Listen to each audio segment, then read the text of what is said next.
En la primera noche de bodas, ella susurró algo que él nunca esperó escuchar. Nunca me han tocado. Ese secreto lo cambió todo entre ellos. Y lo que pasó esa noche reveló una verdad imposible de olvidar. ¿Desde dónde estás viendo esta historia? Suscríbete al canal y deja tu like, porque el final te va a emocionar de una forma que no te imaginas. El aroma a azahar impregnaba el aire nocturno de Madrid cuando Sofía Alarcón Mendoza pronunció aquellas palabras que cambiarían dos vidas para siempre. La suite del Gran Meliá Palacio de los Duques, bañada por la tenue luz dorada de las lámparas Art Deco, parecía contener la respiración. A través de los ventanales, la Gran Vía desplegaba su collar de luces como un testigo silencioso de aquel momento. «Nunca he sido tocada», susurró ella con voz apenas audible, sus dedos jugueteando nerviosamente con el dobladillo de su vestido de seda color marfil. Diego Santamaría Vidal, de pie junto a la ventana, se congeló. El empresario de 41 años, acostumbrado a negociaciones millonarias y a mujeres sofisticadas, sintió como si el suelo bajo sus zapatos italianos se moviera. La mano que sostenía la copa de Rioja tembló imperceptiblemente. La miró. Realmente la miró por primera vez desde que habían salido de aquella iglesia barroca en Sevilla hacía apenas 8 horas. A veces construimos fortalezas tan altas para protegernos que terminamos encarcelándonos en ellas, pensó Diego, sorprendido por la dirección de sus propios pensamientos. Sofía, con sus 22 años y aquella inocencia que parecía sacada de otra época, permanecía sentada al borde de la cama king size con dosel, los ojos color ámbar fijos en el intrincado patrón de la alfombra persa. Su largo cabello castaño, ahora liberado del elaborado recogido nupcial, caía como una cascada sobre sus hombros desnudos. Era hermosa, indudablemente, pero lo que sacudía a Diego en ese momento no era su belleza, sino su vulnerabilidad transparente. «Lo siento», añadió ella malinterpretando su silencio como decepción. «Sé que no es lo que esperabas». Diego dejó la copa en la mesita de caoba y por primera vez en décadas hizo algo completamente imprevisto. Se sentó junto a ella sin tocarla y suspiró profundamente. «¿Sabes qué es lo más irónico, Sofía?», dijo con una sonrisa cansada.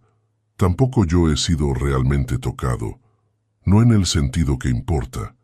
Aquella noche, mientras Madrid dormía y las estrellas se deslizaban lentamente por el cielo mediterráneo, dos extraños unidos por un contrato matrimonial comenzaron a desmantelar, palabra a palabra, los muros invisibles que habían construido a su alrededor. Y ninguno de los dos podía imaginar la tormenta emocional que se avecinaba. El sol de media mañana inundaba el despacho de Diego en la Torre Cepsa, proyectando sombras geométricas sobre los planos desplegados en su escritorio de cristal. Desde el piso 48, Madrid era un lienzo abstracto de tejas rojizas, avenidas palpitantes y parques verdosos. Diego no veía nada de eso. Sus ojos, oscurecidos por noches de insomnio, repasaban mecánicamente los números del último proyecto inmobiliario en Valencia, pero su mente seguía atrapada en aquella habitación de hotel 3 semanas atrás. El matrimonio había sido meticulosamente planificado, como todos sus proyectos. La familia Alarcón Mendoza, de rancio abolengo sevillano pero económicamente en ruinas tras las desastrosas inversiones de Antonio Alarcón, necesitaba un salvador. Diego necesitaba legitimidad social y, aunque jamás lo admitiría en voz alta, estaba cansado de la soledad. Un matrimonio de conveniencia, habían acordado, beneficioso para ambas partes, frío, calculado, perfecto.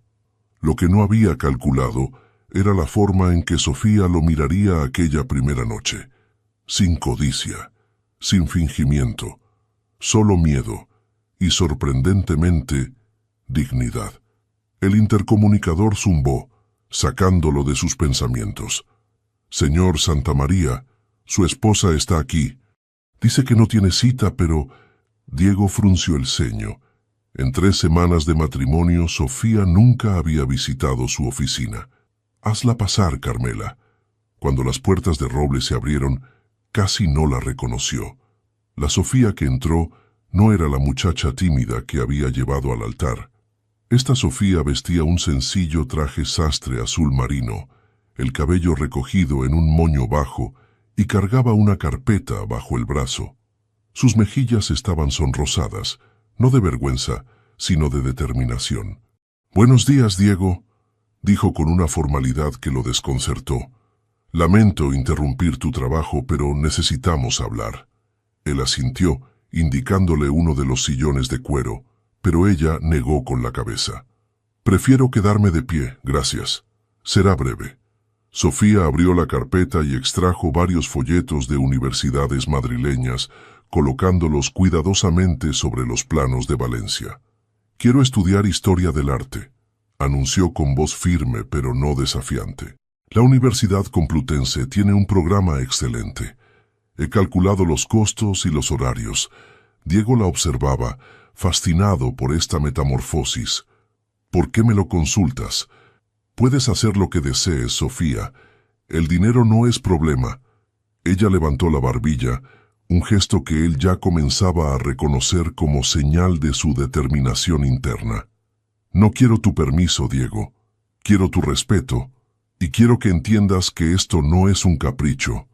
Es quien soy, quien siempre he querido ser». Hubo un momento de silencio en que ambos se sostuvieron la mirada. Por la ventana, una bandada de palomas dibujó círculos perfectos contra el cielo madrileño, ajenas al drama humano que se desarrollaba a pocos metros. «Mi madre dice que no es apropiado», continuó ella, un leve temblor traicionando su aparente seguridad. «Dice que una esposa de tu posición debe dedicarse a obras benéficas y eventos sociales, no a sentarse en aulas con estudiantes». Diego se levantó y caminó hacia ella, deteniéndose a una distancia prudente. «Tu madre y yo diferimos en muchas cosas, Sofía. Esta es una de ellas». Hizo un gesto hacia los folletos. «¿Cuándo empezarías?» La sonrisa que iluminó el rostro de Sofía fue como un amanecer andaluz, cálida, luminosa, transformadora. Diego sintió un extraño nudo en el estómago. «Cuidado, Santamaría», se advirtió a sí mismo. «No confundas gratitud con algo más profundo». Lo que no sabía es que ya era demasiado tarde para tales advertencias. La mansión de los marqueses de Villaverde resplandecía bajo la noche madrileña. Candelabros de cristal de Bohemia derramaban luz sobre mármoles centenarios, mientras la élite empresarial y aristocrática de España circulaba entre copas de champán y conversaciones estudiadamente casuales. Era la primera aparición social de Sofía como esposa de Diego Santamaría, y todas las miradas gravitaban sutilmente hacia ella. Llevaba un vestido verde esmeralda que Diego había insistido en comprar en la boutique de Carolina Herrera del barrio de Salamanca. «Demasiado escotado», había protestado ella. «Perfectamente elegante», había rebatido él.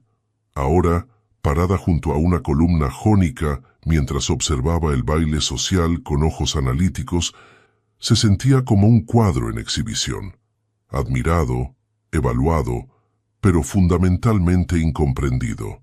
«Así que tú eres la chica que atrapó al soltero más codiciado de Madrid».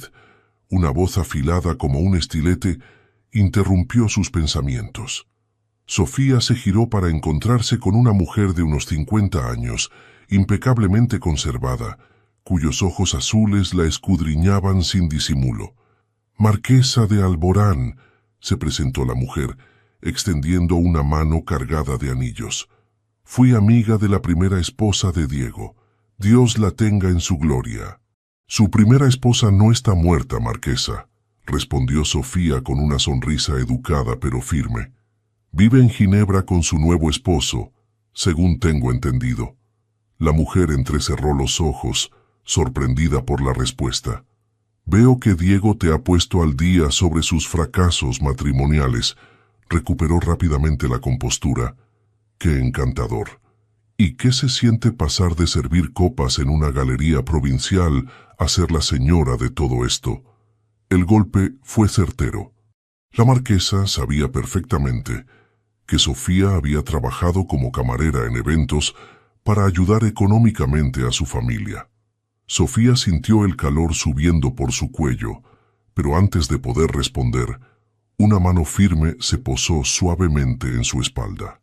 Se siente exactamente como debería sentirse, marquesa.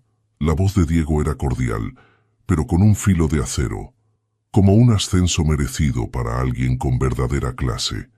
Algo que, lamentablemente, el dinero no puede comprar. La mujer palideció visiblemente antes de murmurar una excusa y alejarse. Diego mantuvo su mano en la espalda de Sofía, un gesto protector que la sorprendió. «No necesito que me defiendas», susurró ella, aunque agradecida. «Lo sé», respondió él con una media sonrisa, «pero disfruto inmensamente haciéndolo». Más tarde, mientras el Bentley plateado surcaba las calles nocturnas de regreso a su ático en la Castellana, Sofía rompió el silencio. «¿Por qué me invitaste a ese evento? Sabes perfectamente que no encajo en ese mundo». Diego la miró de reojo, su perfil recortado contra las luces intermitentes de la ciudad. «Porque quería que vieras con tus propios ojos lo vacío que es», respondió finalmente. «Toda esa gente que me adula, que me considera parte de su círculo, ninguno me conoce realmente. Para ellos, solo soy una cuenta bancaria con piernas. Como yo era solo una transacción para salvar a mi familia». Las palabras escaparon antes de que pudiera contenerlas. El coche se detuvo en un semáforo en rojo. El silencio se espesó entre ellos como niebla. «Eso creía yo también», admitió Diego, sus ojos fijos en el horizonte urbano. Hasta aquella noche en el hotel. El semáforo cambió a verde y el Bentley avanzó, dejando la conversación suspendida en un limbo emocional que ninguno de los dos sabía cómo navegar. La biblioteca del ático era el refugio preferido de Sofía. Paredes forradas de libros desde el suelo hasta el techo, una escalera corredera de caoba para alcanzar los estantes superiores y aquellos ventanales que enmarcaban el Parque del Retiro como un cuadro viviente. Le recordaba a las bibliotecas de sus novelas inglesas favoritas, esos espacios donde los personajes encontraban no solo conocimiento, sino también revelaciones sobre sí mismos. Había comenzado sus clases en la Complutense 3 semanas atrás. Cada día, al regresar, se encerraba en la biblioteca para revisar apuntes y preparar ensayos. Diego respetaba escrupulosamente ese espacio y ese tiempo. A veces, al pasar, la veía a través de la puerta entreabierta, concentrada, con un lápiz sosteniendo su moño improvisado, mordisqueando distraídamente el labio inferior mientras leía. En esos momentos fugaces, sentía una punzada de algo parecido a la envidia. Envidia por su pasión intacta, por su capacidad de maravillarse, por la autenticidad que él había perdido en algún punto del camino. Aquella tarde lluviosa de octubre, Sofía estaba absorta en un libro sobre Velázquez cuando escuchó la puerta abrirse. Diego apareció con 2 tazas humeantes de café. «Pensé que podrías necesitar esto», dijo, colocando una taza en la mesa con cuidado de no manchar sus apuntes. «Es tarde». Ella levantó la vista, sorprendida. Eran más de las 10 y no se había dado cuenta. «Gracias. No sabía que estabas en casa. Cancelé una cena de negocios», explicó él, sentándose en el sillón de cuero frente a ella. Estaba cansado de discutir con hombres cuyo único objetivo en la vida es tener más ceros en su cuenta bancaria que su vecino. Sofía sonrió, cerrando el libro. «Suena a que estás teniendo una crisis existencial, señor magnate inmobiliario». «Tal vez», concedió él con una sonrisa cansada. O tal vez estoy empezando a preguntarme si hay más en la vida que construir edificios cada vez más altos. Fuera, la lluvia repiqueteaba contra los cristales, creando una burbuja íntima que invitaba a las confesiones. Sofía tomó un sorbo de café, observándolo por encima del borde de la taza. «¿Por qué nunca hablas de tu infancia?», preguntó súbitamente. «Conozco tu imperio empresarial, pero nada sobre el niño que fuiste». Diego se tensó visiblemente. Nadie en Madrid, ni siquiera sus ex-esposas, le había hecho esa pregunta. Su pasado era un territorio estrictamente vedado, protegido por un ejército de publicistas que habían construido cuidadosamente su imagen pública. «No hay mucho que contar», respondió evasivamente. «Barcelona, barrio del Raval, pobreza, la historia típica de superación». «Nada es típico cuando se trata de personas reales», insistió ella suavemente. «Y tú eres muy real, Diego Santamaría, por mucho que intentes ocultarlo». Algo en la forma en que pronunció su nombre, como si realmente lo viera, desarmó sus defensas habituales. Se levantó y caminó hacia la ventana, observando la lluvia que distorsionaba las luces de Madrid.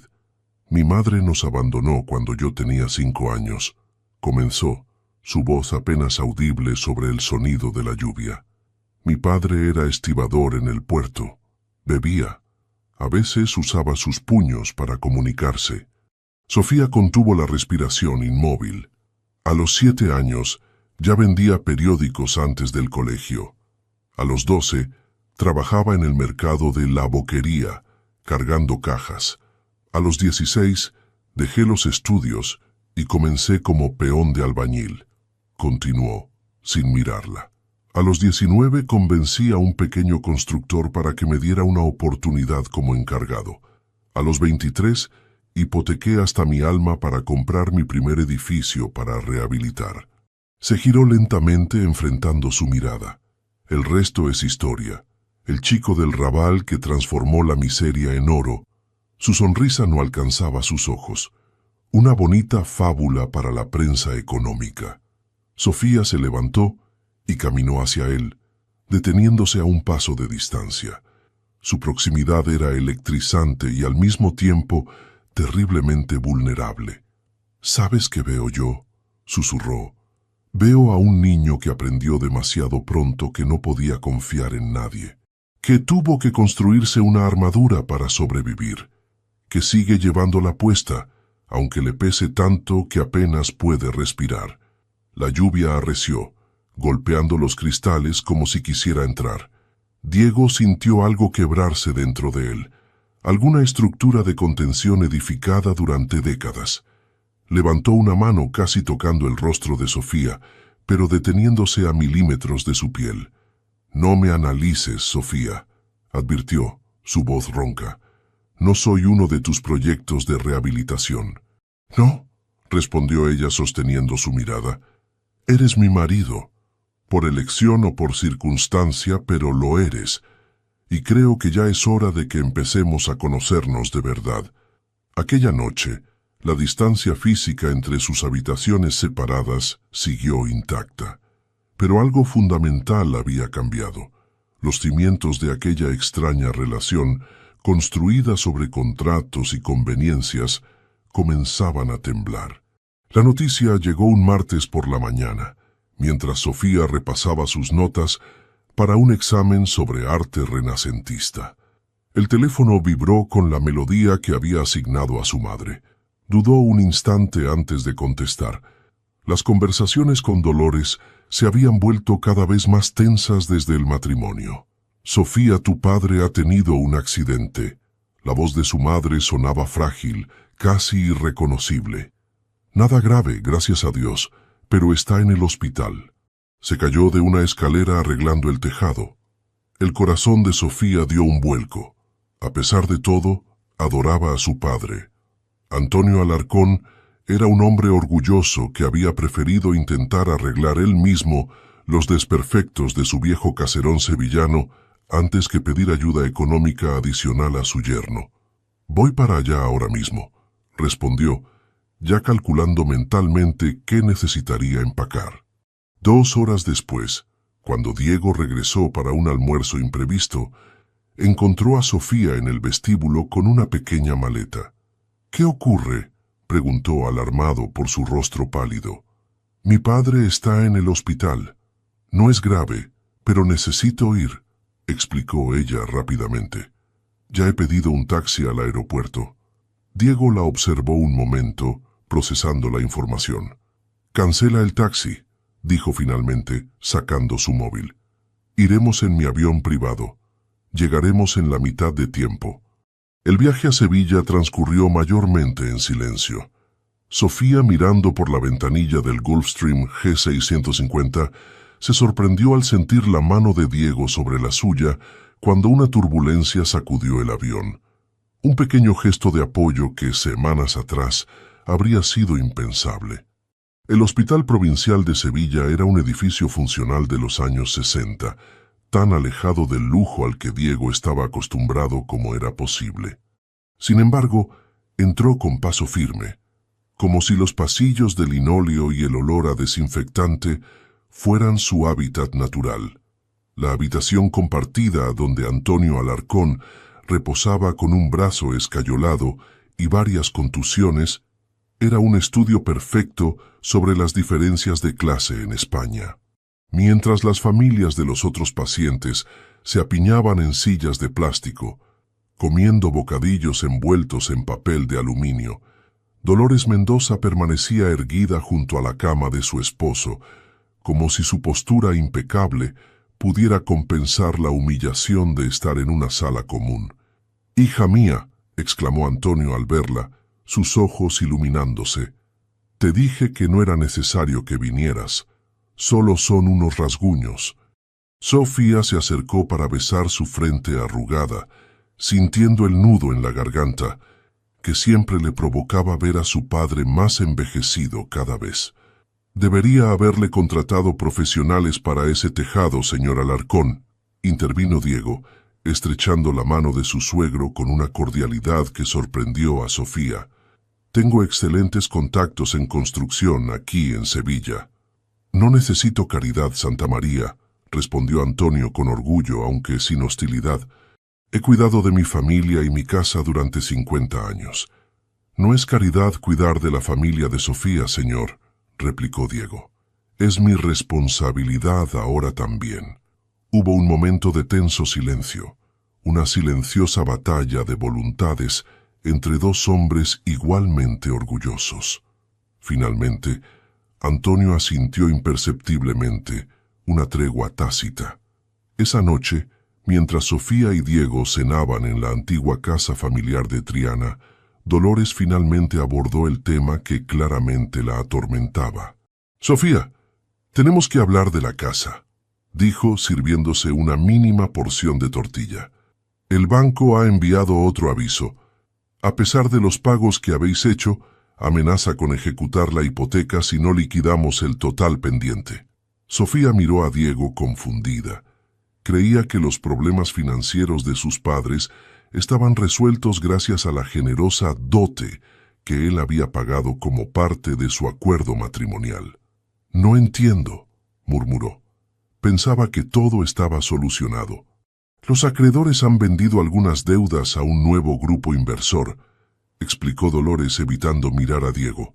«Son más agresivos en sus métodos». Diego permanecía inusualmente silencioso, su rostro inescrutable mientras cortaba meticulosamente un trozo de jamón ibérico. «¿Qué grupo inversor?», preguntó Sofía, sintiendo una inexplicable sensación de alarma. «Grupo Santa María Holdings», respondió Diego antes de que Dolores pudiera hablar, su voz perfectamente controlada. «Mi empresa». «Te lo iba a comentar, pero surgió lo del accidente de tu padre». El silencio que cayó sobre la mesa fue absoluto. Sofía sintió como si le hubieran arrojado agua helada. Los platos de cerámica andaluza, las copas de cristal tallado, incluso el crucifijo que presidía el comedor desde generaciones, parecieron congelarse en el tiempo. ¿Tu empresa está amenazando con quitarle la casa a mis padres?, preguntó finalmente, su voz apenas un susurro. No exactamente, respondió él mirándola directamente. Compré las deudas para protegerlos de acreedores menos comprensivos, pero el banco necesita ver movimientos oficiales para mantener el papeleo en orden. Dolores se levantó abruptamente, murmurando una excusa sobre revisar algo en la cocina. Diego y Sofía quedaron solos, separados por menos de 1 metro de mantel bordado y por un abismo de desconfianza recién abierto. «Debiste decírmelo», dijo ella finalmente. «¿Habría cambiado algo?», preguntó él dejando los cubiertos con precisión sobre el plato. «Esta casa está en ruinas, Sofía. Tus padres no pueden mantenerla. Lo sabes perfectamente». «No se trata de la casa», replicó ella, sintiendo que algo fundamental se quebraba dentro de ella. «Se trata de la honestidad, de la confianza». Diego la miró largamente, como si estuviera recalculando coordenadas en un mapa mental. «La confianza es un lujo que no he podido permitirme en mucho tiempo, Sofía», dijo finalmente. «Tal vez estoy olvidando cómo funciona». Aquella noche, en la pequeña habitación de su infancia, Sofía lloró por primera vez desde su boda. No por tristeza, sino por frustración, por la sensación de estar atrapada en un laberinto de secretos y medias verdades donde incluso los gestos aparentemente generosos escondían agendas invisibles. Lo que no sabía era que, al otro lado del pasillo en la habitación de invitados, Diego Santamaría Vidal, el hombre que controlaba media España con la punta de sus dedos, también estaba despierto, contemplando el techo agrietado de una casa centenaria y preguntándose por primera vez en décadas si había cometido un error fundamental en su estrategia de vida. La Casa de las Torres, como llamaban los vecinos a la casona de los Alarcón Mendoza, por sus 2 pequeñas torres decorativas, bullía de actividad. Obreros iban y venían, cargando materiales de construcción, mientras un arquitecto de prestigio supervisaba personalmente cada detalle de la restauración. Diego había insistido, si iban a conservar la casa, se haría correctamente. Una restauración completa que respetara la historia del edificio, pero lo dotara de todas las comodidades modernas. Sofía observaba el proceso desde el pequeño patio de naranjos, sentada en un banco de azulejos centenarios. Habían pasado 3 semanas desde la revelación sobre las deudas, 3 semanas de distancia cordial, pero glacial entre ella y Diego. Cada uno en su habitación en Madrid, corteses durante las comidas, prácticamente extraños a pesar de compartir apellido y dirección. Es como ver resucitar a un enfermo terminal. La voz de su padre la sobresaltó. Antonio se sentó junto a ella, su brazo aún en cabestrillo pero su semblante mucho más recuperado. Llevaba una camisa blanca impecable y pantalones bien planchados, como si quisiera estar a la altura de las circunstancias a pesar de los andamios y el polvo de obra. «Papá, ¿alguna vez has sentido que estás viviendo una vida que no es la tuya?», preguntó ella impulsivamente. Antonio la miró largamente, sus ojos del mismo color ámbar que los de su hija, ahora rodeados de arrugas que hablaban de preocupaciones y años difíciles. «Todos los días desde que la empresa quebró», confesó con una sonrisa triste. «Un Alarcón sin su negocio familiar es como un torero sin capote, perdido». Sofía apoyó su cabeza en el hombro de su padre, un gesto que no compartían desde que ella era adolescente. «Creo que cometí un error al casarme con Diego», susurró. «No es lo que pensaba». «¿Es peor o mejor de lo que pensabas?», preguntó Antonio sorprendiéndola. Sofía reflexionó. Las imágenes se sucedían en su mente. Diego defendiéndola ante la marquesa, Diego escuchándola hablar apasionadamente sobre Velázquez sin interrumpirla, Diego respetando su espacio y sus estudios, Diego acudiendo instantáneamente cuando su padre se accidentó. Pero también, Diego ocultándole información, Diego manipulando situaciones desde las sombras, Diego y sus muros impenetrables. Es diferente, respondió finalmente. Más complicado. Hay bondad en él, pero también oscuridad. Secretos. Como en todos nosotros, Antonio miró hacia el cielo andaluz, imposiblemente azul entre las ramas del naranjo. ¿Sabes? Tu madre y yo tampoco nos casamos por amor. Fue un matrimonio arreglado por nuestras familias. El amor vino después lentamente, construido día a día como esta casa. Pero al menos fue honesto desde el principio, protestó Sofía. Antonio soltó una carcajada sorprendentemente juvenil. ¿Qué va? Le dije que era el heredero de una próspera empresa familiar. Omití mencionar que estábamos al borde de la bancarrota y que mi padre había hipotecado hasta su alma para mantener las apariencias, confesó. Todos escondemos verdades, hija. La cuestión es si lo que ocultamos lo hacemos por protegernos a nosotros mismos o por proteger a los demás. Antes de que Sofía pudiera responder, un estruendo metálico interrumpió la conversación. Uno de los andamios se había desplomado parcialmente, revelando una sección de pared que había estado oculta tras capas de yeso durante generaciones. «Señor Alarcón», llamó el arquitecto emocionado, «tiene que ver esto». Bajo las capas de reforma moderna, había aparecido un fragmento de fresco renacentista. Colores sorprendentemente vivos representaban lo que parecía ser una escena mitológica. El arquitecto estaba eufórico.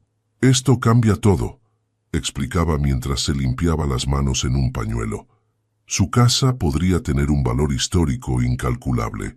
Debemos llamar inmediatamente a patrimonio».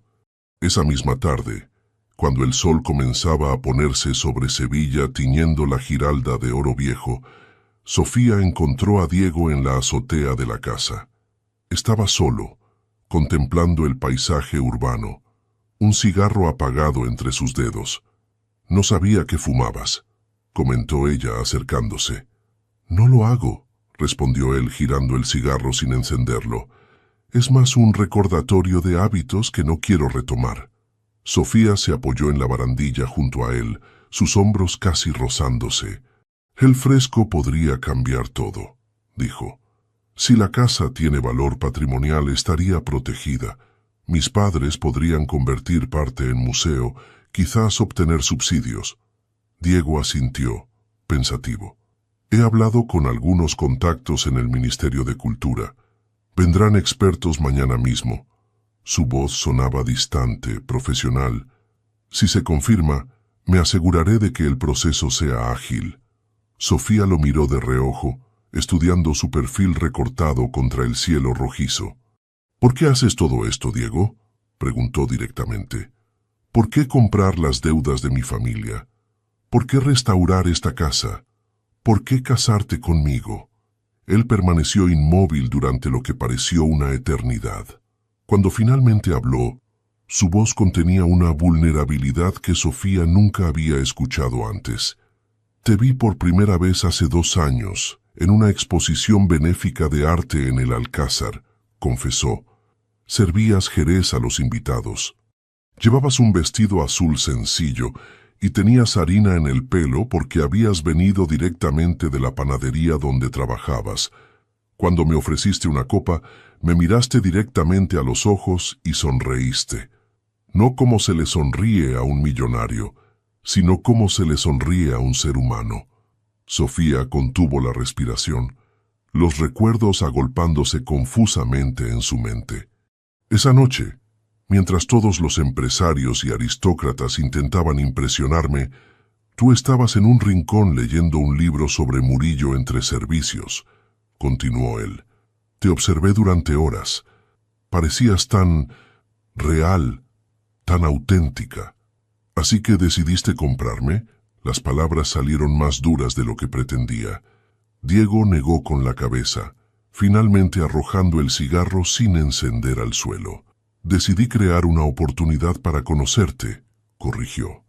«Investigué sobre tu familia, descubrí sus problemas económicos. Pensé». Se detuvo pasándose una mano por el cabello con frustración. Dios, suena terrible ahora que lo digo en voz alta. Pensé que podía ofrecerte una salida y al mismo tiempo darnos una oportunidad. ¿Una oportunidad para qué?, insistió ella, el corazón latiéndole dolorosamente en el pecho. Diego se giró completamente hacia ella, sus ojos oscuros inusualmente desnudos de defensas. Para encontrar algo real en este mundo de mentiras, respondió. Algo que no pudiera comprar, manipular o controlar. Algo que, tal vez, pudiera salvarme de mí mismo. El sol terminó de ocultarse tras los tejados sevillanos.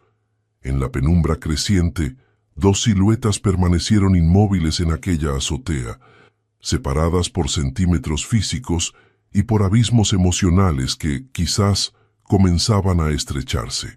El despacho de abogados Martínez, Gómez y Asociados ocupaba 3 plantas de un elegante edificio modernista en el Paseo de Gracia barcelonés. Sofía esperaba en una sala de reuniones con vistas al bullicio urbano, sus dedos tamborileando nerviosamente sobre la carpeta de documentos que había preparado. Aún no podía creer que estuviera allí, a punto de firmar los papeles que convertirían en realidad su proyecto más personal. La puerta se abrió y entró Diego, seguido por un hombre mayor de cabello cano y aspecto distinguido que Sofía reconoció como Alberto Martínez, el abogado principal. «Todo está en orden, señora Santamaría», anunció Martínez, extendiendo varios documentos sobre la mesa. «La Fundación Alarcón para las Artes queda legalmente constituida con usted como presidenta y un presupuesto inicial de 5 millones de euros». Sofía respiró hondo, tratando de mantener la compostura profesional que se había impuesto para esta reunión, aunque por dentro sentía un torbellino de emociones. «Gracias, señor Martínez», respondió, revisando brevemente los documentos. «¿Los estatutos incluyen la cláusula de autonomía que solicité?» «Por supuesto», confirmó el abogado. «La fundación operará con total independencia del Grupo Santamaría. Los fondos han sido transferidos irrevocablemente y usted tiene plena autoridad sobre su administración».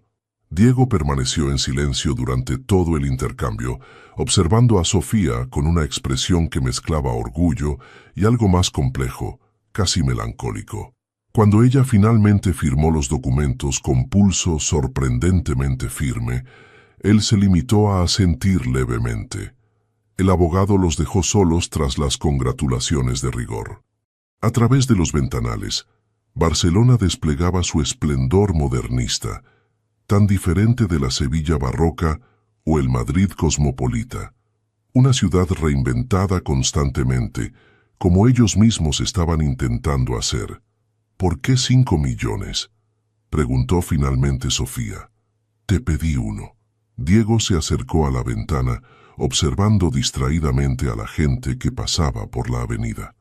«Porque creo en tu proyecto», respondió simplemente, «y porque quería demostrarte que confío en tu criterio». ¿Es eso? ¿O es otra forma de control? La pregunta no era agresiva, sino genuinamente curiosa. Diego se giró para mirarla directamente. «Hace 6 meses habría sido control», admitió con sinceridad. «Hoy es un acto de fe». Algo se aflojó en el pecho de Sofía, como un nudo que comenzara lentamente a deshacerse. Esa tarde, mientras recorrían el barrio del Raval donde Diego había crecido, las calles estrechas tan diferentes a las avenidas elegantes del centro, Sofía comprendió mejor a su enigmático esposo. Vio los bloques de apartamentos desconchados, los tendederos con ropa modesta ondeando entre balcones diminutos, los niños jugando en plazas improvisadas. «Aquí vivíamos», señaló Diego un edificio particularmente deteriorado. «Tercer piso, un apartamento de 2 habitaciones para 5 personas». «¿5?» preguntó Sofía sorprendida. «Nunca mencionaste hermanos». Una sombra cruzó el rostro de Diego. «Tenía 2 hermanas pequeñas, gemelas. Murieron en un incendio cuando yo tenía 15 años». Su voz era neutra, clínicamente distanciada del dolor. Mi padre estaba demasiado borracho para sacarlas. Yo estaba trabajando en el turno de noche. Sofía se detuvo en seco, el impacto de la revelación golpeándola físicamente. «Diego, lo siento mucho», murmuró, incapaz de encontrar palabras adecuadas para tal tragedia. «Después de eso, juré que nunca más sería impotente», continuó él, como si necesitara expulsar algo largamente contenido, que acumularía suficiente poder y dinero para que nada ni nadie pudiera volver a quitarme lo que amaba. En un impulso, Sofía tomó su mano. Era la primera vez que iniciaba contacto físico entre ellos. La mano de Diego, fuerte y callosa a pesar de décadas de oficinas y trajes caros, se tensó momentáneamente antes de relajarse en la suya. «¿Y funcionó?», preguntó suavemente. «¿El poder y el dinero te protegieron del dolor?». Diego miró sus manos entrelazadas, como si contuvieran un misterio que no lograba descifrar. «No», admitió finalmente. «Solo construí una fortaleza tan alta que nadie podía entrar. Ni siquiera yo podía salir». Continuaron caminando en silencio, sus manos aún unidas, dos náufragos aferrándose mutuamente en un mar de recuerdos y posibilidades. Eventualmente, llegaron a un pequeño parque donde niños jugaban bajo la vigilancia de madres y abuelas que conversaban en bancos desconchados. «Aquí fue donde vendí mi primer periódico», comentó Diego con una sonrisa nostálgica. «Tenía 7 años y estaba aterrorizado, pero necesitábamos el dinero para medicinas». Sofía observó a un niño de unos 6 años que intentaba sin éxito elevar una cometa casera. Algo en su determinación, en su negativa a rendirse a pesar de los repetidos fracasos, le recordó al hombre que estaba junto a ella. «Creo que deberíamos establecer el primer centro de la fundación aquí», dijo súbitamente, «en el Raval, donde los niños realmente lo necesitan». Diego la miró con genuina sorpresa. «Pensé que lo harías en Triana. Es tu hogar». «Mi hogar». Sofía dejó la frase inconclusa, súbitamente consciente de que el concepto de hogar se había vuelto fluido, complejo, indefinible. «Triana está mejor que este barrio, y creo que hay cierta justicia poética en comenzar donde tú empezaste, como un círculo que se cierra». Algo cambió en la expresión de Diego, una apertura, una vulnerabilidad casi dolorosa de contemplar. «¿Sabes qué es lo más extraño, Sofía?», dijo, su voz apenas un susurro. «Que después de toda una vida construyendo, acumulando, comprando, la única cosa que realmente quiero ahora es la única que no puedo adquirir con dinero». «¿Y qué es?», preguntó ella, aunque algo en su interior ya conocía la respuesta. «Tu corazón», respondió simplemente. «Libremente entregado, no como parte de un contrato». El sol de la tarde catalana bañaba la escena con una luz dorada, convirtiendo un momento de confesión en algo casi sagrado. En aquel parque humilde, rodeados de vida cotidiana, dos personas que se habían unido por cálculo comenzaban a descubrir que las ecuaciones del corazón rara vez siguen la lógica prevista. El despacho del doctor Ferrer, en la exclusiva clínica de La Moraleja, estaba decorado con una sobriedad elegante. Cuadros abstractos en tonos azules, una biblioteca de textos médicos cuidadosamente ordenados y un escritorio de diseño minimalista, tras el cual el reputado ginecólogo observaba a Sofía con expresión profesionalmente neutra. «Enhorabuena, señora Santamaría», dijo finalmente. «Está usted embarazada de aproximadamente 7 semanas». Las palabras quedaron suspendidas en el aire climatizado de la consulta como partículas de polvo bajo un rayo de luz, visibles, innegables, transformadoras. Sofía parpadeó varias veces intentando procesar la información. Un bebé, una vida creciendo dentro de ella, una consecuencia imprevista de la única noche que había compartido con Diego, 3 semanas atrás, tras regresar de Barcelona. Una noche de vulnerabilidad compartida, de barreras finalmente derribadas, de confesiones susurradas en la oscuridad. ¿Está todo bien?, preguntó con voz temblorosa. Perfectamente, confirmó el doctor, pasándole algunas imágenes ecográficas. Es muy pequeño aún, pero su corazón late con fuerza. ¿Desea que llamemos a su esposo? No, respondió Sofía rápidamente. Yo prefiero decírselo personalmente. De regreso en el ático de la Castellana, Sofía caminó directamente hacia la terraza acristalada donde solía sentarse a leer. La ciudad se extendía a sus pies como un tapiz de luces y movimiento, ajena al terremoto emocional que experimentaba. Un hijo, el heredero que Diego tanto deseaba para su imperio, la continuación del apellido Santamaría, pero también mucho más, una vida inocente, un vínculo permanente, una responsabilidad abrumadora. El teléfono vibró en su bolso. Era un mensaje de su madre, preguntando por enésima vez cuándo visitarían la casa recién restaurada en Sevilla. Sofía dejó el teléfono sin responder.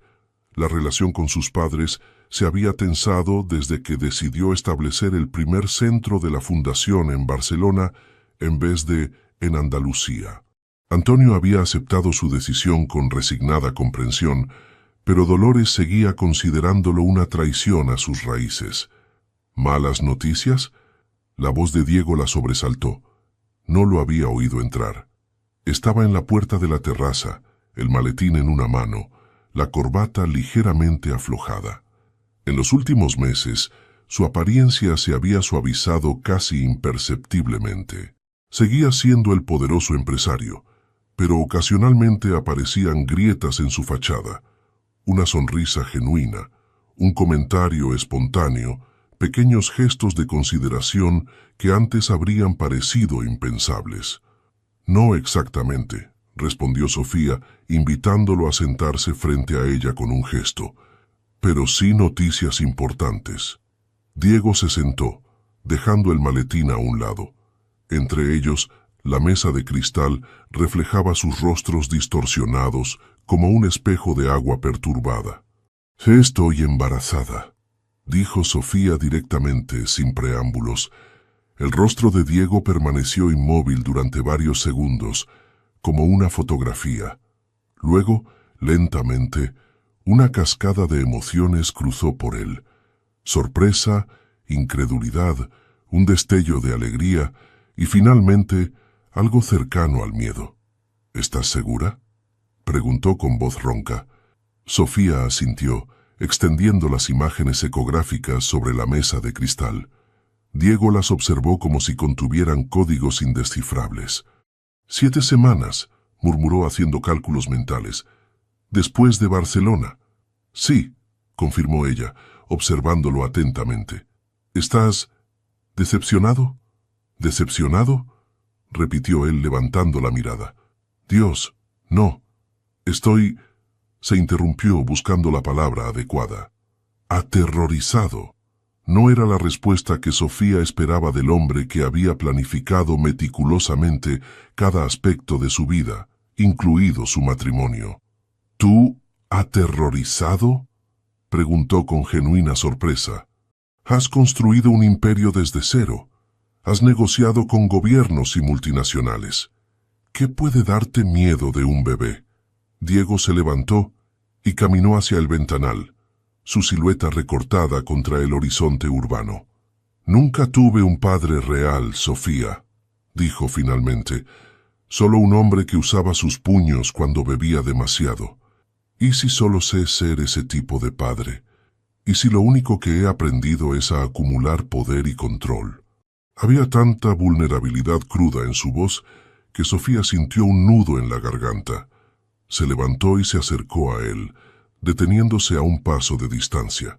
«Diego, mírame», pidió suavemente. «El hecho de que te preocupe ser un mal padre ya demuestra que no lo serás. Los monstruos no se cuestionan a sí mismos». Él se giró lentamente, sus ojos inusualmente brillantes. Quiero hacerlo bien, Sofía, confesó. Con el bebé, contigo, con todo. Pero no sé cómo. Mi vida entera ha sido una batalla. No sé vivir de otra manera. Impulsivamente, Sofía tomó su mano y la colocó sobre su vientre todavía plano. Un gesto simbólico, ya que nada podía sentirse aún, pero el efecto en Diego fue inmediato.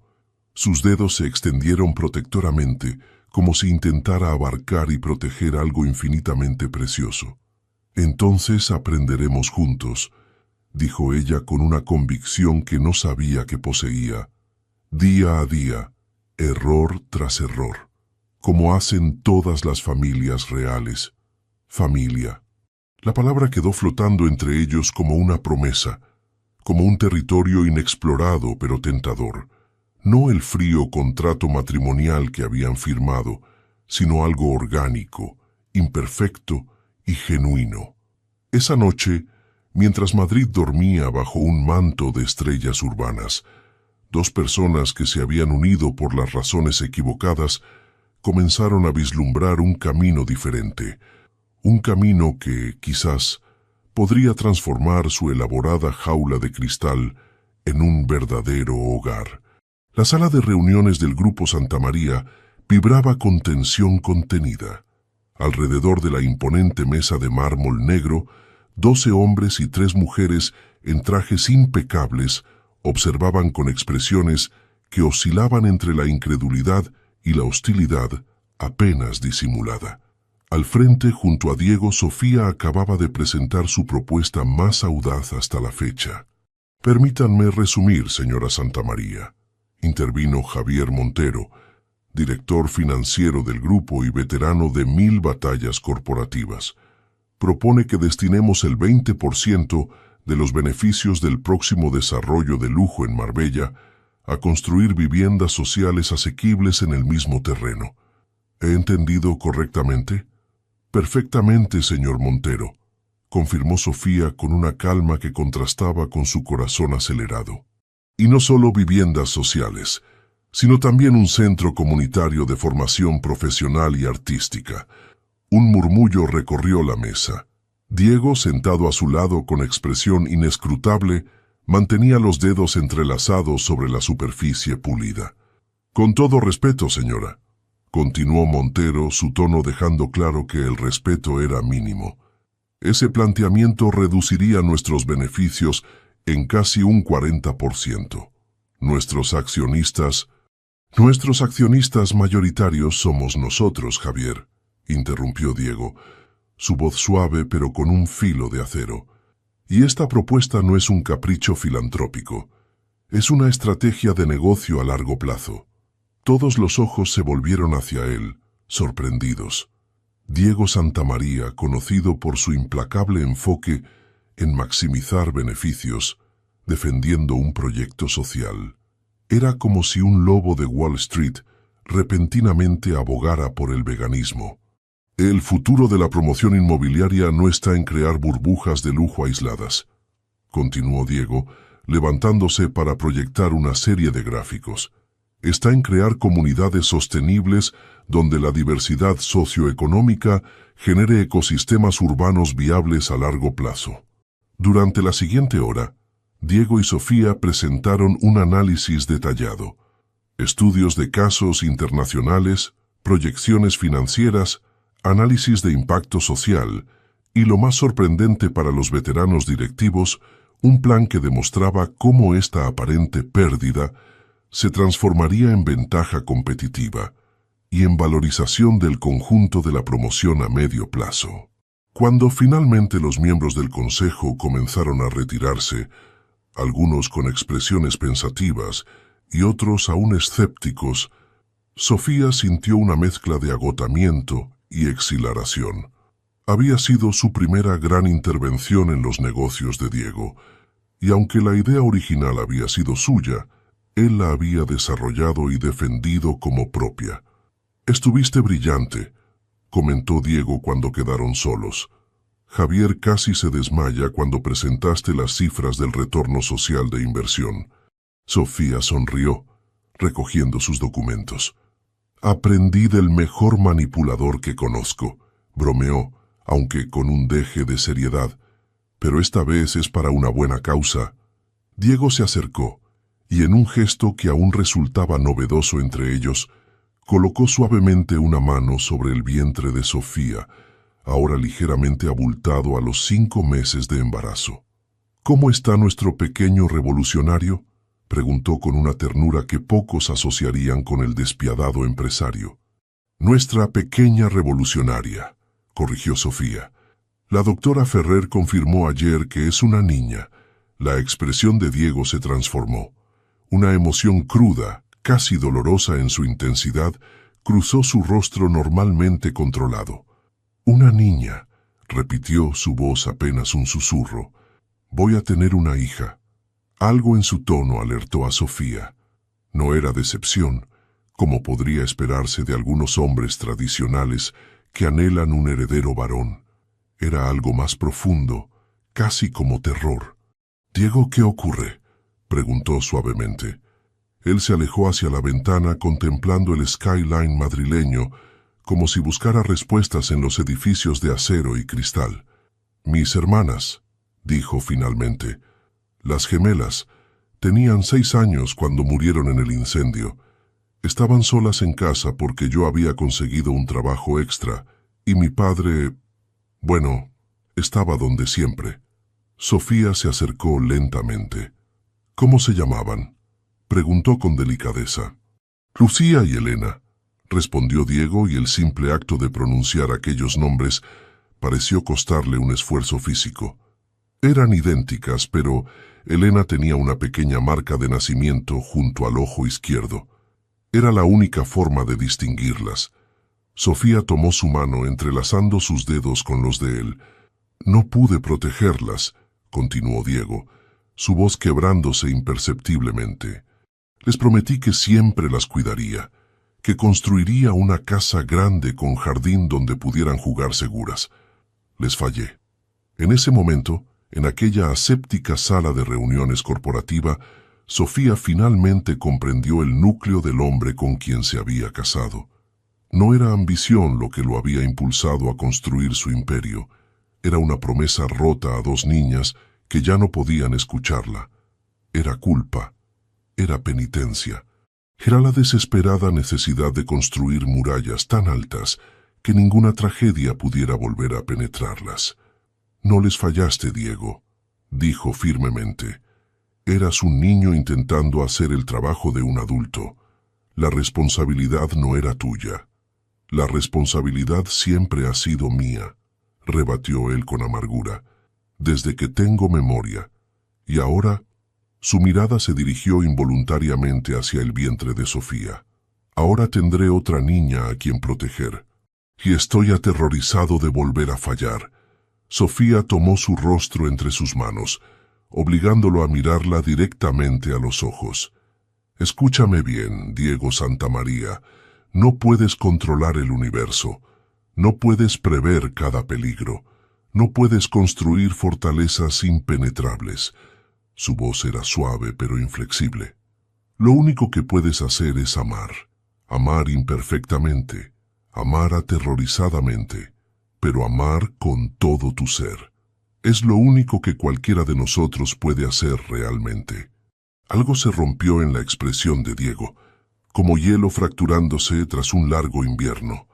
Sin palabras, la atrajo hacia sí y la abrazó con una intensidad que hablaba de décadas de emociones contenidas finalmente desbordándose. Sofía lo sostuvo, sintiendo los temblores imperceptibles de sus hombros, comprendiendo que estaba presenciando algo que quizás nadie había visto jamás. Diego Santamaría, completamente vulnerable, completamente humano. En ese abrazo, en aquella sala de poder corporativo con vistas al Madrid financiero, algo fundamental cambió entre ellos. Ya no eran el millonario y la joven de buena familia en un matrimonio de conveniencia. Eran 2 personas heridas encontrando en el otro, inesperadamente, la fuerza para sanar. La cena benéfica de la Fundación Alarcón para las Artes en el Palacio Real de Madrid era el evento social del año. El antiguo salón de baile, con sus espejos centenarios y lámparas de araña de cristal de Bohemia, resplandecía bajo la luz cálida de 1000 velas. La élite española se mezclaba en un elaborado baile social, copas de champán en mano, trajes de diseñador y joyas que susurraban historias de fortunas generacionales. Sofía, a sus 7 meses de embarazo, resplandecía en un vestido de gala diseñado especialmente por Lorenzo Caprile para acomodar su vientre. A su lado, Diego saludaba mecánicamente a ministros, empresarios y aristócratas, su mano ocasionalmente buscando la de ella como un ancla en medio de aquella tormenta de falsas sonrisas y agendas ocultas. «Tu fundación es la sensación del momento, querida», comentó la duquesa de Montellano, una mujer de 60 años impecablemente conservada gracias a la cirugía y a una disciplina férrea. Aunque debo confesar que al principio todos pensábamos que era uno de esos caprichos de esposa joven que Diego permitía para mantenerte entretenida. Sofía sonrió con dulzura calculada. «Es curioso, duquesa. Al principio yo también pensaba que su título era solo un accesorio decorativo. Qué agradable descubrir que ambas somos más que las etiquetas que nos ponen, ¿verdad?» Diego casi se atragantó con su champán. La duquesa parpadeó varias veces, procesando el elegante insulto, antes de alejarse con una excusa murmurada. «Eso fue magistralmente cruel», susurró Diego con admiración. «Te has convertido en una experta en este juego». «Aprendí del mejor», respondió ella con una sonrisa cómplice, «aunque preferiría estar en casa con un libro y calcetines gruesos». Era cierto. A pesar del éxito rotundo de la fundación, con 4 centros ya operativos en barrios desfavorecidos y un reconocimiento internacional creciente, Sofía seguía sintiéndose como una intrusa en estos eventos, como si en cualquier momento alguien pudiera señalarla y gritar que no pertenecía allí, que seguía siendo la chica de Triana que servía Jerez para pagar las facturas. La orquesta de cámara comenzó a tocar un vals. Diego extendió su mano en una invitación silenciosa. «Bailamos, señora Santamaría. Prometo evitar tu barriga». Sofía aceptó con una sonrisa. En la pista de baile, moviéndose con sorprendente gracia dado su estado, observó los rostros a su alrededor. ¿Cuántos de ellos vivían también tras máscaras cuidadosamente construidas? ¿Cuántos escondían heridas, miedos, anhelos genuinos bajo capas de educación privilegiada y riqueza ostentosa? «1 euro por tus pensamientos», murmuró Diego, guiándola expertamente entre otras parejas. «Estaba pensando en quiénes somos realmente», respondió ella. «Debajo de todo esto». La expresión de Diego se suavizó, esa expresión que solo ella conocía, reservada para momentos de intimidad auténtica entre ellos. «Creo que estamos averiguándolo», dijo. «Día a día». La música cambió a una pieza más lenta. Diego la acercó un poco más, su mano cálida en la parte baja de su espalda. Sofía apoyó su cabeza en su hombro, permitiéndose un momento de conexión genuina en medio de aquel teatro social. Entonces lo sintió tensarse imperceptiblemente. «No mires ahora», susurró él. «Pero Claudia acaba de entrar». Sofía no necesitaba mirar para saber a quién se refería. Claudia Vega, la segunda exesposa de Diego, era una presencia frecuente en la alta sociedad madrileña.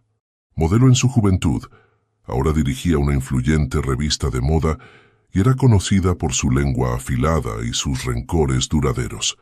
Su divorcio de Diego había sido notoriamente amargo. «Es solo una mujer amargada por sus propias elecciones», respondió Sofía, intentando sonar despreocupada. «No puede hacernos daño». Diego la miró con una mezcla de admiración y preocupación.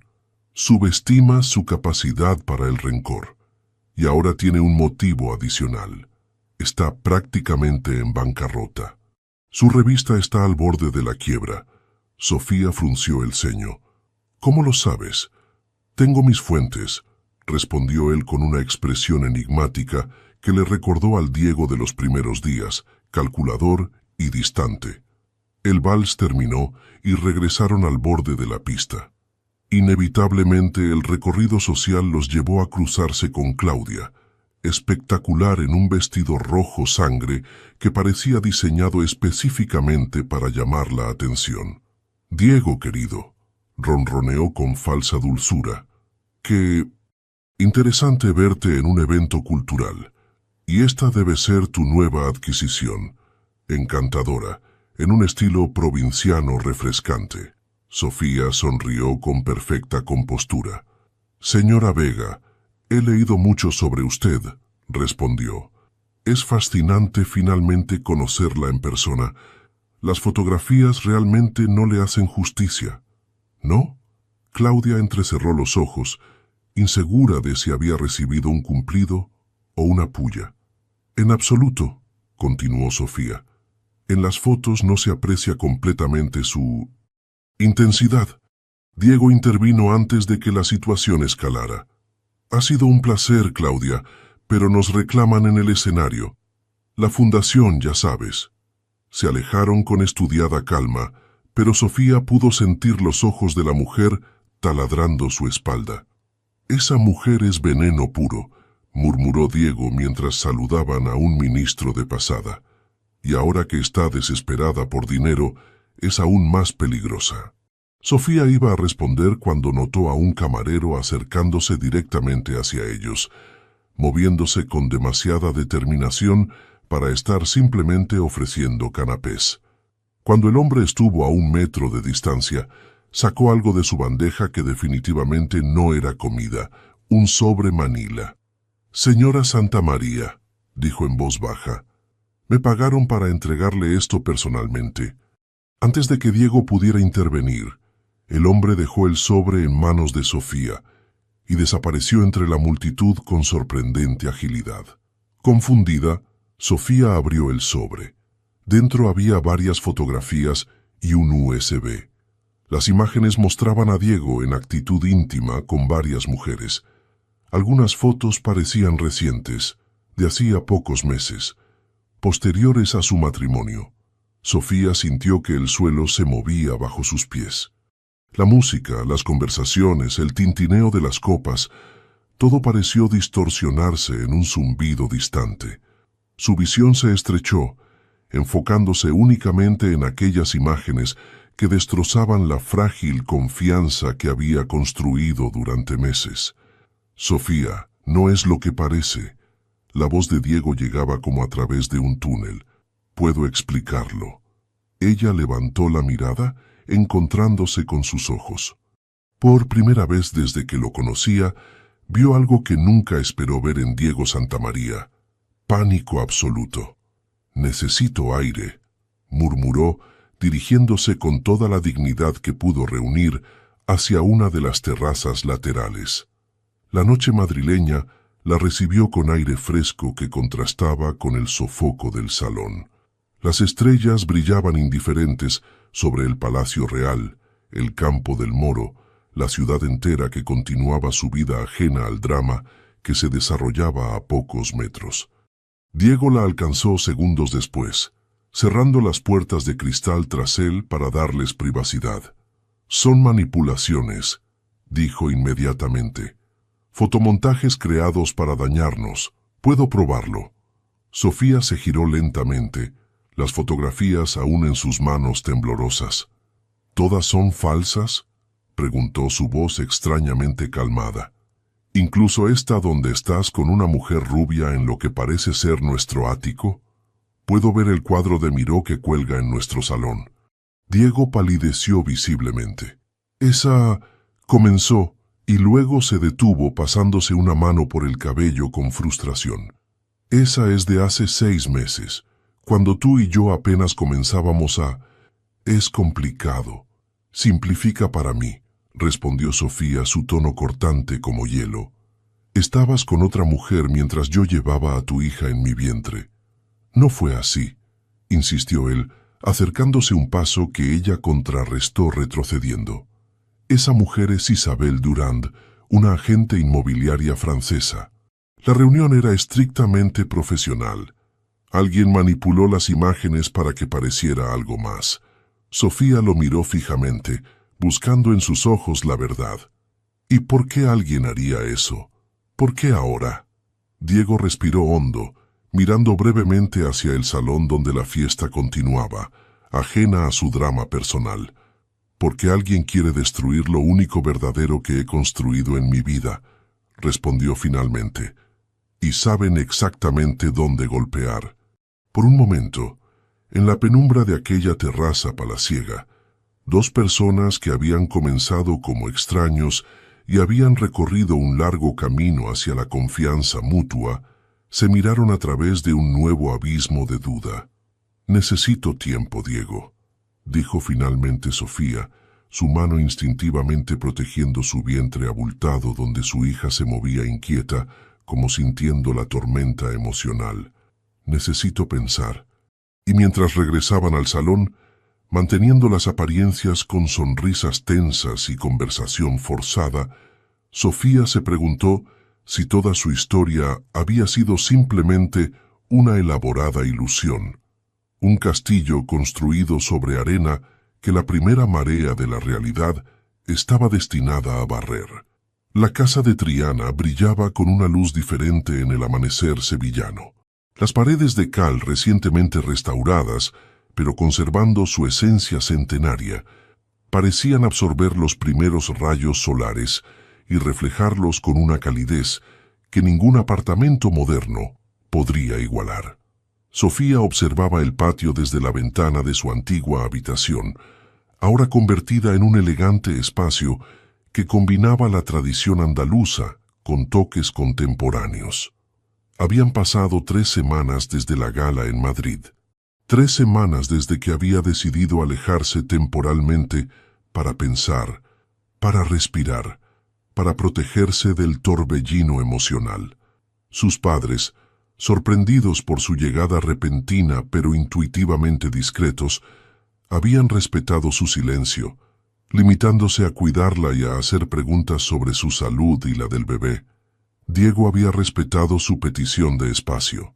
No llamadas, no mensajes desesperados, solo un escueto correo electrónico con documentos que probaban la manipulación de las fotografías, informes de un investigador privado sobre Claudia Vega y su situación financiera, y una breve nota que simplemente decía: «Cuando estés lista para escuchar, estaré esperando». El sonido de una maceta siendo movida en el patio la sacó de sus pensamientos. Su padre estaba regando las plantas con esmero, tarareando una antigua copla sevillana. A sus 65 años, Antonio Alarcón parecía rejuvenecido. La restauración de la casa, el descubrimiento de los frescos renacentistas que ahora habían convertido parte de la vivienda en un pequeño museo visitable, y su nueva ocupación como guía ocasional de ese espacio le habían devuelto un propósito. Sofía bajó al patio, donde el aroma de azahar y café recién hecho se mezclaban en una fragancia que era la esencia misma de sus recuerdos infantiles. «Buenos días, papá», saludó besando la mejilla áspera de Antonio, madrugando como siempre. «El sol no espera a los perezosos», respondió él con una sonrisa. «Además, hoy tengo un grupo de estudiantes alemanes que vendrán a ver los frescos. Quiero que todo esté perfecto». Sofía se sentó en una de las sillas de forja pintadas de blanco, acariciando distraídamente su vientre ya muy prominente a los 8 meses de embarazo. «Papá», comenzó dubitativamente, «¿cómo supiste que mamá era la persona adecuada? Vuestro matrimonio fue arreglado, pero habéis construido algo verdadero». Antonio dejó la regadera y se sentó frente a ella, sus manos callosas descansando sobre la mesa de mosaicos. «No lo supe inmediatamente», confesó. «Al principio solo veía a una joven hermosa de buena familia que aportaba la conexión social que nuestro negocio necesitaba». Sonrió con nostalgia. «Tu madre era terriblemente seria entonces». Apenas sonreía. «Como Diego», pensó Sofía, aunque no lo dijo en voz alta. Lo que hizo la diferencia, continuó Antonio, fue la crisis del 73. La empresa familiar casi quebró. Perdimos casi todo. Muchos de nuestros amigos aristocráticos desaparecieron de repente. Hizo un gesto elocuente con la mano. Tu madre podría haber vuelto con su familia. Tenía todo el derecho a sentirse engañada. En lugar de eso, vendió sus joyas personales para mantener la empresa a flote y aprendió contabilidad para ayudarme. Sofía parpadeó sorprendida. Nunca había escuchado esa historia. ¿Mamá vendió sus joyas por ti? Antonio asintió, su mirada perdida en los recuerdos. No por mí, por nosotros, por lo que estábamos construyendo juntos, corrigió. Fue entonces cuando me di cuenta de que había juzgado mal a tu madre. Bajo esa fachada de perfección aristocrática había una mujer con un núcleo de acero, una luchadora. Ambos permanecieron en silencio. El único sonido el gorjeo ocasional de los pájaros y el goteo rítmico de la fuente central. ¿Crees que las personas pueden cambiar fundamentalmente, papá?, preguntó finalmente Sofía. Antonio la miró con ternura. Creo que las personas pueden revelar partes de sí mismas que siempre estuvieron ahí, pero que nunca tuvieron la oportunidad de manifestarse, respondió sabiamente. Como esos frescos que estaban ocultos bajo capas de yeso en nuestras paredes durante siglos. Siempre estuvieron ahí. Solo necesitaban a alguien que los descubriera con cuidado. La conversación fue interrumpida por la llegada de Dolores, impecablemente vestida como siempre a pesar de la hora temprana. «Sofía, tienes visita», anunció con un tono que mezclaba desaprobación y resignación. «Tu marido está en el salón». El corazón de Sofía dio un vuelco. No había avisado a Diego de que estaba lista para verlo. Su aparición inesperada era atípica del hombre meticulosamente calculador que había conocido inicialmente. Cuando entró al salón, lo encontró de pie junto a la vitrina donde se exhibían algunas fotografías familiares. No llevaba traje, sino vaqueros y una camisa azul sencilla. Parecía cansado, con sombras bajo los ojos y el cabello ligeramente más largo de lo habitual. «No sabía si contestarías al teléfono», dijo girándose hacia ella. «Así que decidí arriesgarme». Sofía se mantuvo a una distancia prudente, evaluándolo. 3 semanas de silencio y de repente apareces en Sevilla sin avisar, comentó.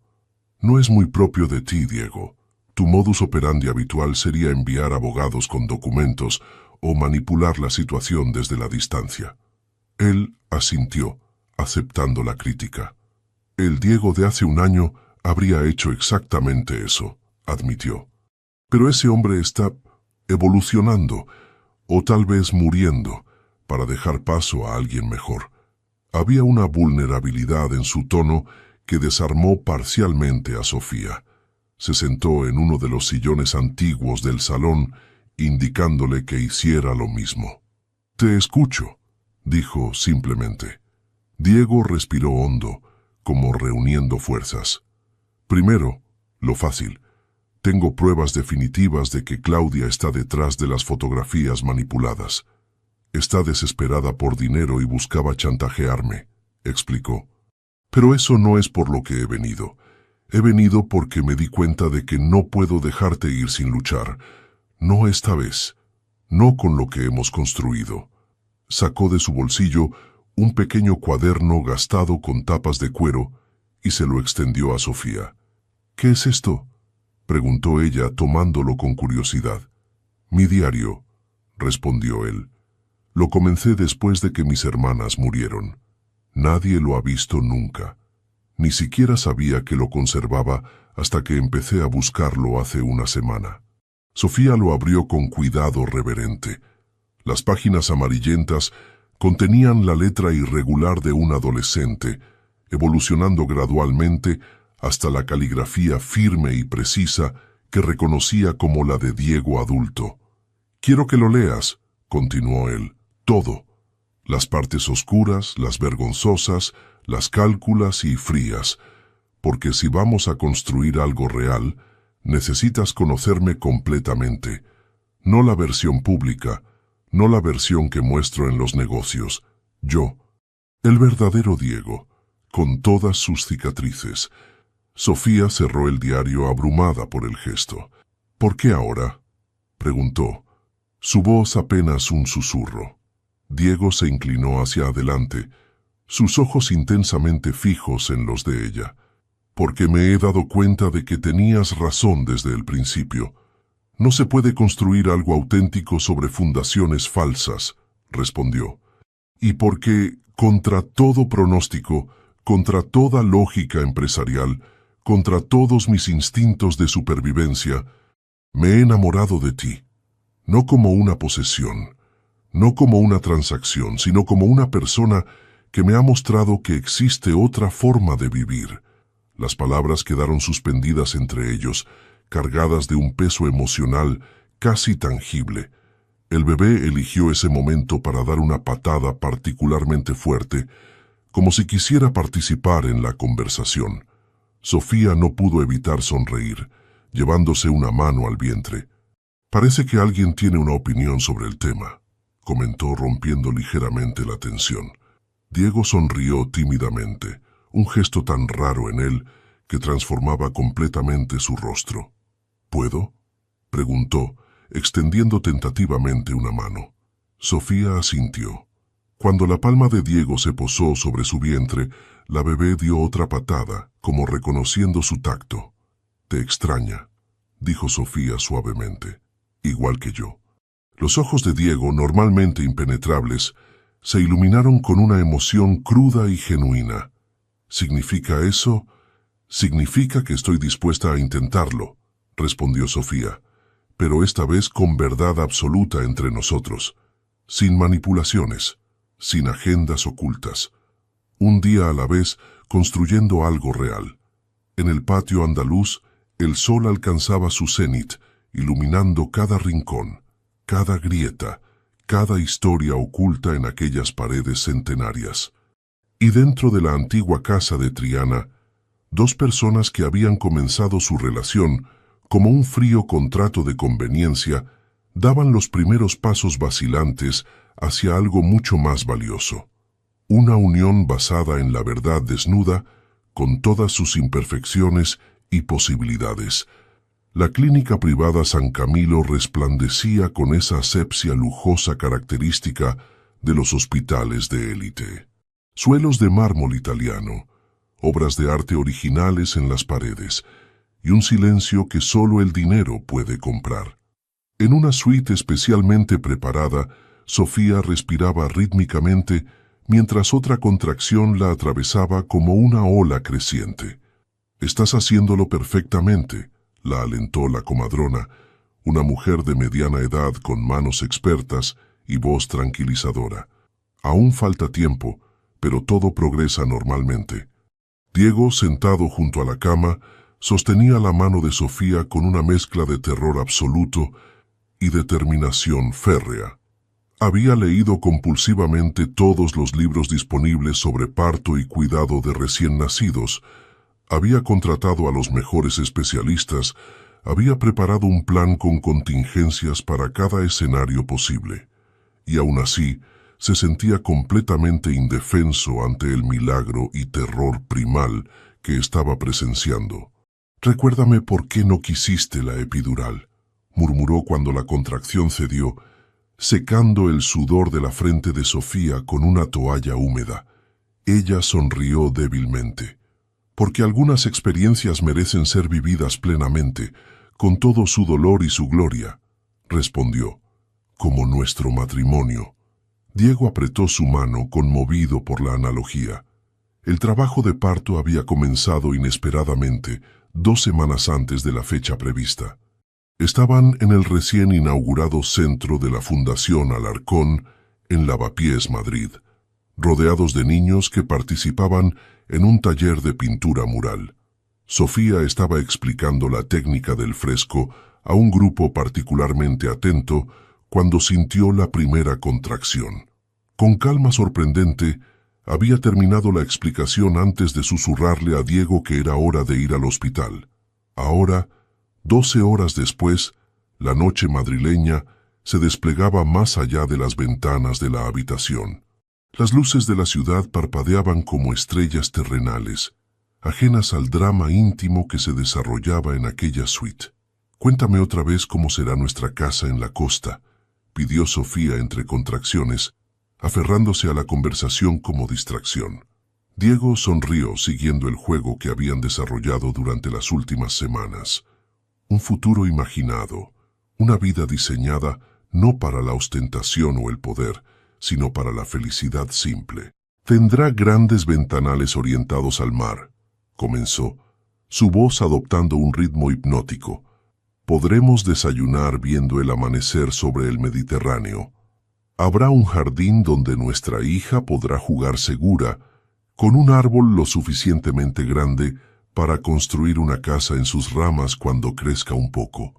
«¿Y mi estudio?», preguntó Sofía, respirando profundamente mientras otra contracción comenzaba a formarse. «En la planta superior, con luz natural perfecta para que puedas pintar», continuó él, «porque sé que en secreto siempre has querido crear arte, no solo estudiarlo». Sofía lo miró sorprendida, a pesar del dolor creciente. «¿Cómo lo supiste? Nunca te lo he dicho». Diego sonrió misteriosamente. «Te he visto observar los cuadros en los museos. No los miras como una historiadora analizando técnicas, los miras como alguien que anhela crear». La contracción alcanzó su punto máximo, interrumpiendo la conversación mientras Sofía se concentraba en respirar. Cuando pasó, ella lo miró con renovada intensidad. «¿Sabes qué es lo más extraño de todo esto?», dijo, entrelazando sus dedos con los de él. «Que después de todo lo que hemos pasado no cambiaría nada, ni siquiera los momentos dolorosos, porque nos han traído exactamente aquí». Antes de que Diego pudiera responder, la puerta se abrió y entró el doctor Mendizábal, el reconocido obstetra que supervisaba el caso. «Vamos a revisar cómo va todo», anunció con profesionalismo cálido. Tras el examen, su expresión se tornó ligeramente preocupada.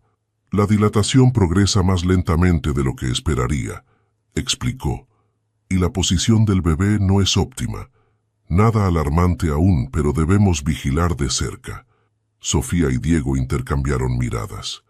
En ese breve instante, toda la preparación de Diego, todos sus planes meticulosos, todas sus estrategias de contingencia, parecieron evaporarse frente a la cruda realidad de que algunas cosas simplemente no podían controlarse. Las horas siguientes transcurrieron en una extraña dimensión, donde el tiempo se expandía y contraía caprichosamente. Las contracciones se intensificaron, pero la dilatación seguía progresando con desesperante lentitud. El monitor fetal ocasionalmente mostraba patrones que hacían fruncir el ceño al equipo médico. «Necesitamos hablar de opciones», dijo finalmente el doctor Mendizábal en la hora 18 del trabajo de parto. «La frecuencia cardíaca del bebé muestra signos de estrés con cada contracción intensa. Recomendaría considerar una cesárea». Diego, que había permanecido como una roca junto a Sofía durante todo el proceso, sintió un miedo ancestral apoderándose de él. Imágenes de sus hermanas pequeñas, de pérdidas pasadas, de promesas incumplidas, se agolparon en su mente. Por un terrible momento, se sintió nuevamente como aquel adolescente impotente ante fuerzas que no podía controlar. Sofía percibió inmediatamente su pánico. A pesar de su propio agotamiento y dolor, fue ella quien apretó su mano tranquilizadoramente. «Todo estará bien», dijo con una convicción que no sentía completamente, pero que ofrecía como un acto de fe compartida. «Nuestra hija es fuerte, como nosotros». El quirófano era un espacio de precisión clínica y luz brillante. Mientras preparaban a Sofía para la intervención, Diego fue momentáneamente apartado para vestirse con el atuendo quirúrgico correspondiente. Solo en aquel pequeño vestidor aséptico experimentó algo que no había sentido en décadas. Rezó, no a un Dios específico o con palabras formales, sino con la desesperada sinceridad de alguien que finalmente reconoce que el control es una ilusión. Cuando regresó junto a Sofía, ella estaba ya sobre la mesa de operaciones, una cortina separando su torso superior de la zona donde los cirujanos trabajarían. Diego se sentó junto a su cabeza, tomando nuevamente su mano. «Estoy aterrorizado», confesó en un susurro, la honestidad cruda como un regalo final antes del nacimiento.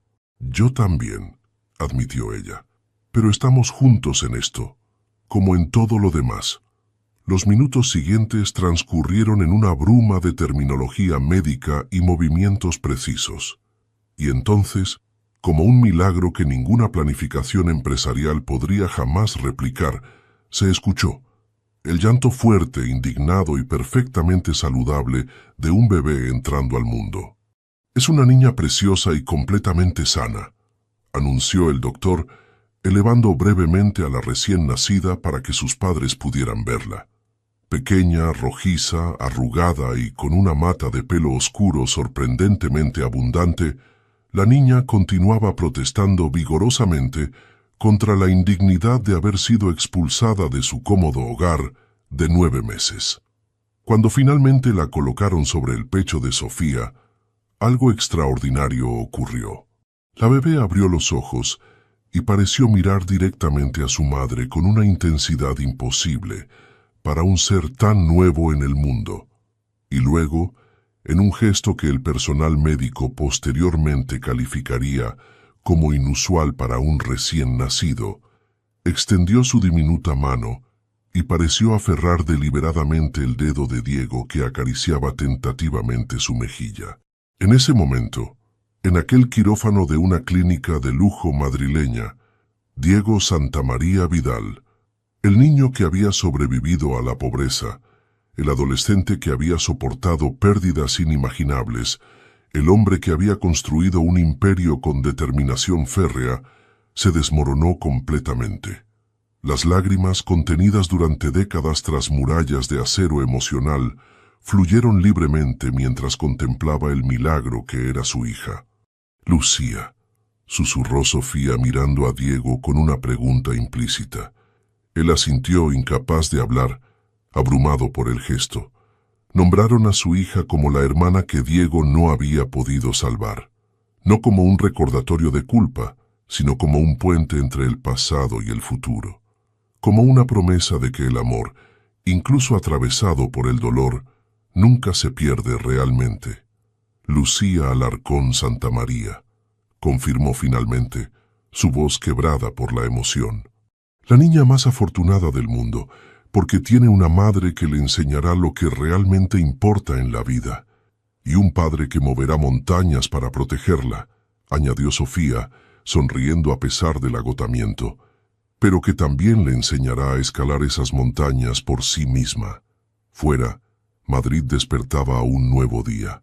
El sol naciente doraba los edificios históricos y los rascacielos contemporáneos por igual, iluminando una ciudad de contrastes y posibilidades. Y dentro de aquella habitación de hospital, 3 personas comenzaban su viaje como familia. No la familia perfecta de las revistas de sociedad, no la dinastía empresarial que Diego alguna vez imaginó, sino algo mucho más valioso. Una familia real, construida sobre cicatrices convertidas en fortalezas y muros derribados para crear puentes. La pequeña cala cerca de Cadaqués resplandecía bajo el sol mediterráneo. Agua cristalina de un azul imposible, lamía suavemente la orilla donde Lucía, con sus 10 meses recién cumplidos, experimentaba la sensación de la arena entre sus diminutos dedos por primera vez. Su risa burbujeante se elevaba en el aire salado, mientras Diego, arrodillado junto a ella, le mostraba cómo construir un castillo rudimentario con cubos de plástico. Desde la terraza de la casa, Sofía observaba la escena con una mezcla de alegría y asombro. La transformación de Diego seguía sorprendiéndola diariamente. El implacable empresario, el estratega calculador, había dado paso a un padre capaz de pasar horas en el suelo jugando con su hija, completamente ajeno a las llamadas perdidas o a los correos sin responder. La casa en la costa, aquella que habían imaginado durante el parto, se había materializado en una sencilla pero elegante construcción de piedra y cristal encaramada en un acantilado sobre una cala privada. No era ostentosa como cabría esperar del patrimonio de Diego, sino íntima, pensada para la vida familiar más que para impresionar. El café se enfría. La voz de su madre la sacó de sus pensamientos. Dolores Mendoza, elegante incluso en su versión veraniega, con un sencillo vestido de lino, se sentó junto a ella en la terraza. Su relación había evolucionado considerablemente desde el nacimiento de Lucía. La abuela había suavizado muchas de sus rigideces, descubriendo un insospechado talento para las canciones infantiles y los cuentos improvisados.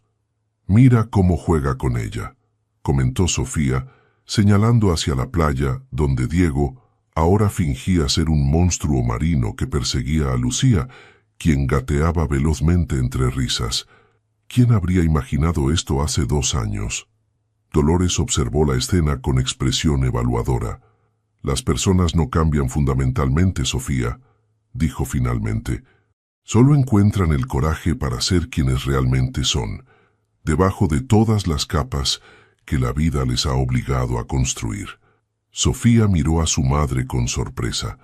Esa observación filosófica no parecía propia de la Dolores que conocía. «¿Desde cuándo eres tan sabia, mamá?». Dolores sonrió enigmáticamente. «Siempre lo he sido. Simplemente no tenías edad suficiente para notarlo», respondió, sorbiendo elegantemente su café. «¿O crees que cualquiera podría haber sobrevivido a tu padre y sus crisis económicas durante 40 años? Ambas rieron, un sonido ligero que se mezcló con el rumor constante de las olas. La complicidad entre ellas era un desarrollo reciente, pero valioso. El teléfono de Sofía vibró sobre la mesa. Era Martín Salas, el director ejecutivo de la Fundación Alarcón, que ahora contaba con 6 centros activos y un reconocimiento internacional creciente. «Buenas noticias», anunció tras responder. «El Ministerio de Cultura ha aprobado la financiación para el programa piloto en escuelas públicas. Empezaremos en septiembre en 50 centros». Al colgar, encontró a Diego y Lucía subiendo desde la playa. La pequeña, exhausta por el juego, se había quedado dormida en brazos de su padre, la cabecita de rizos oscuros apoyada confiadamente en su hombro. «Se ha rendido finalmente», susurró Diego, sentándose cuidadosamente para no despertarla. «Tiene tanta energía como determinación. Me pregunto de quién lo habrá sacado». Sofía sonrió, acariciando suavemente la mejilla sonrosada de su hija. «El ministerio ha aprobado el programa educativo», le informó en voz baja. «Nunca tuve dudas», respondió él con orgullo genuino. «Tu visión para la fundación siempre fue más clara que la mía para mis empresas». Horas más tarde, cuando Lucía dormía profundamente en su cuna y Dolores se había retirado a su habitación, Diego y Sofía caminaban descalzos por la orilla, las olas lamiendo ocasionalmente sus pies. La luna llena proyectaba un sendero plateado sobre el mar, como una invitación a horizontes desconocidos. «Recibí una oferta por el Grupo Santa María hoy», comentó Diego casualmente, como quien menciona el clima. «Un conglomerado americano. Quieren expandirse en Europa». Sofía se detuvo sorprendida. «¿Tu empresa? ¿La que construiste desde cero?», preguntó incrédula. «Pensé que era tu legado». Diego contempló el horizonte, donde el mar y el cielo se fundían en una oscuridad indistinguible. «He estado pensando mucho sobre legados últimamente», dijo, «sobre qué quiero dejarle realmente a Lucía, y he llegado a la conclusión de que no quiero que herede un imperio construido sobre la obsesión de control de un niño asustado». Se giró para mirarla directamente. «Quiero que herede la libertad de elegir su propio camino». «¿Estás considerando vender?», preguntó Sofía, intentando procesar la magnitud de lo que sugería. Diego asintió lentamente. No todo. Conservaría algunos proyectos específicos, aquellos con verdadero impacto social como las viviendas asequibles en Marbella, explicó. El resto, podríamos crear un fondo fiduciario para Lucía, por supuesto, pero también una fundación mayor, separada de la tuya, enfocada en vivienda, educación, oportunidades para niños de barrios como el Raval donde crecí. Sofía lo observaba maravillada. Hacía solo 2 años, Diego definía su valor personal por el tamaño de su imperio empresarial. Ahora consideraba desmontarlo voluntariamente por razones que nada tenían que ver con beneficios o poder. ¿Qué harías tú?, preguntó suavemente. Toda tu vida ha sido esa empresa. Diego sonrió, una sonrisa genuina que había empezado a aparecer con más frecuencia desde el nacimiento de Lucía. He estado hablando con la Universidad Autónoma de Barcelona, confesó. Están interesados en que dé algunas clases sobre emprendimiento social a partir de mi experiencia. Nada a tiempo completo, solo lo suficiente para mantenerme ocupado, pero con tiempo para lo importante. Tomó las manos de Sofía entre las suyas, sus ojos brillantes bajo la luz lunar. También he estado pensando en escribir, añadió casi tímidamente.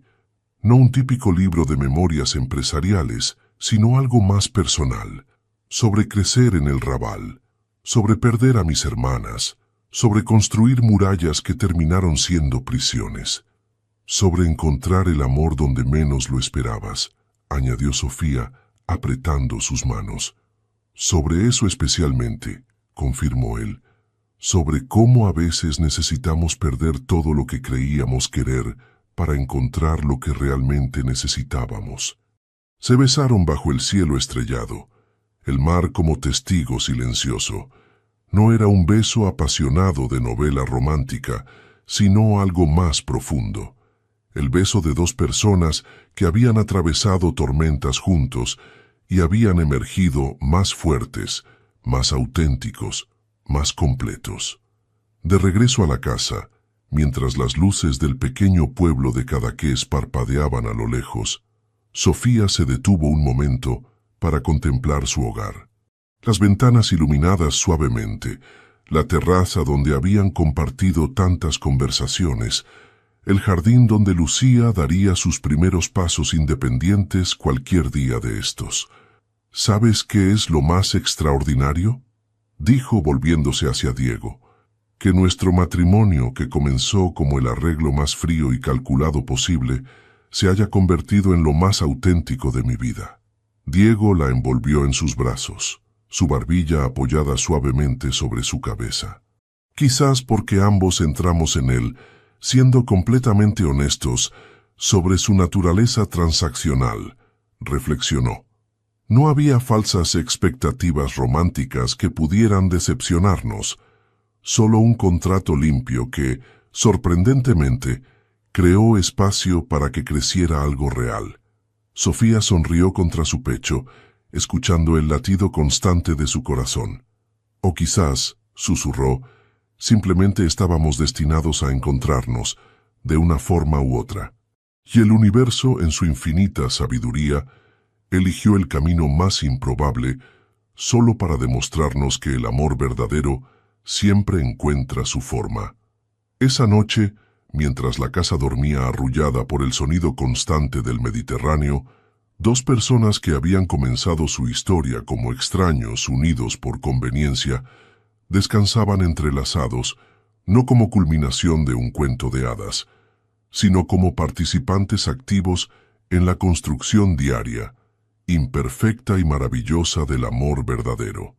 Un amor que no nace de cuentos o convenciones, sino de decisiones conscientes, de vulnerabilidades compartidas, de muros derribados piedra a piedra, hasta que no queda nada más que la esencia auténtica de 2 seres humanos eligiéndose mutuamente, día tras día. 5 años después. El estudio en la planta superior de la casa de Cadaqués era un espacio de luz y posibilidades. Ventanales del suelo al techo enmarcaban el Mediterráneo como una obra de arte viviente, cambiante con cada hora del día, con cada estado de ánimo del mar. Caballetes, lienzos en diferentes estados de finalización y el olor penetrante pero agradable de óleo y trementina impregnaban el ambiente. Sofía, con el cabello